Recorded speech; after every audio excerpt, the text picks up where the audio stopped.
say, and this is a bit of a tangent, that while we're speaking about wolf whistles, I find that those that men who feel that they can leer at a woman on the street and who feel that they have some type of say over the way women looks is probably very unhelpful. And I mean, I'm not saying that a man who wolf whistles at a woman on the street is an abuser, but it certainly doesn't help the mindset behind a woman's body is property for everybody. So it's very it's just interesting pathetic, and it's today. I think it's just people trying to assert their power. As powerless people trying to assert some weird kind of power. Right. It didn't really bother me because I kind of expected it. I just found it deeply odd. Absolutely. Yeah. Now, in addition to preparing to walk 26 kilometers, which is quite something in itself, congratulations. Thanks. No, it actually wasn't so bad because it's a very flat route. Still 26 kilometers. 26 the adrenaline kept me going. But you obviously had to prepare with your appearance. You had to choose what you were going to wear and how you were going to get made up. Talk us through that process. Sure. Well, actually, it's quite hard to find a petticoat these days. You know, originally there was talk of me maybe wearing a bra and panties, but we felt that would maybe offend people too much and actually detract from our message. So I thought I need to at least cover up a bit, but it still needs to grab people's attention and be a bit shocking and be a private wear. It would normally be private wear. It had to be an undergarment that went out there to express vulnerability and something of the domestic space, something of the personal relationship. So I kind of settled on a petticoat as a compromise. And I actually go to 9 shops before I found a petticoat at Access Park. They seem to be out of fashion now. And then a wonderful young guy called MK helped me rip it a bit. He's a costume designer. Right, because it's not actually all in one piece. You have, and there's a bruise under that rib. Yeah, it's a bit of a bruise. Right. The idea is that someone's attacked me and it shouldn't be pristine. And then the makeup was done by a teacher at AFTA called Stephanie Esterhazen, who got up at 4 o'clock this morning to come and make me up. And she was just wonderful. I also had a fantastic support team around me. I walked alone, but my husband was on a bicycle for most of the way. He was one of the team members.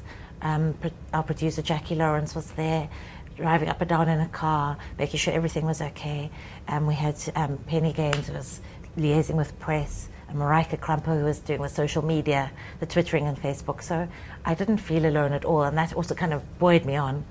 Now, you've mentioned that, of course, for you, this is an intervention. You're not a victim of abuse exactly, today. Exactly. But having looked at yourself in the mirror after putting on the torn petticoat and having the makeup applied, what went through your mind? It must have been quite something. Yeah, it was actually. Because, I mean, on one level, I'm a fraud.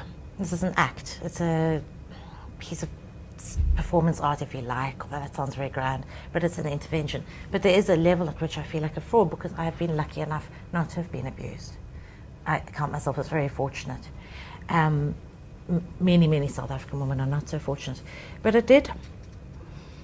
You know what was interesting is our character Tess in the film is someone who really, she sells her body for less than the going price. She's operating at she's kind of in the underside of society, and she's a kind of grunge, kind of someone who everyone despises and looks down upon as being morally questionable and kind of really operating on the margins.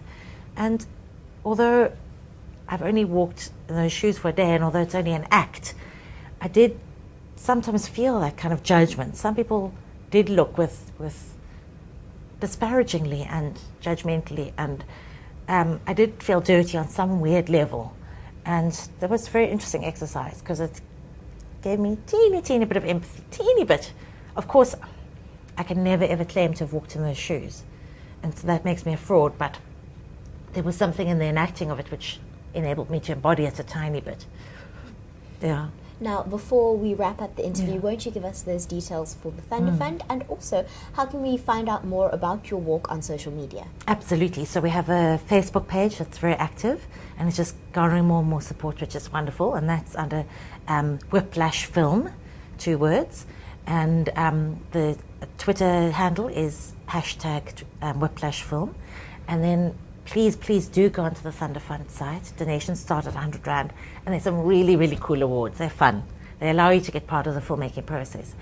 And that website is www.thunderfund.com/whiplash.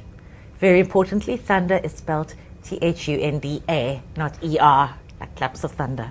Well, thank you so much for joining us today, and I think that I speak on behalf of everyone here at News 24 Live when we say that what you've done is so important, and we really applaud you. Bless you. Thank you so much for having me. I really appreciate you having me.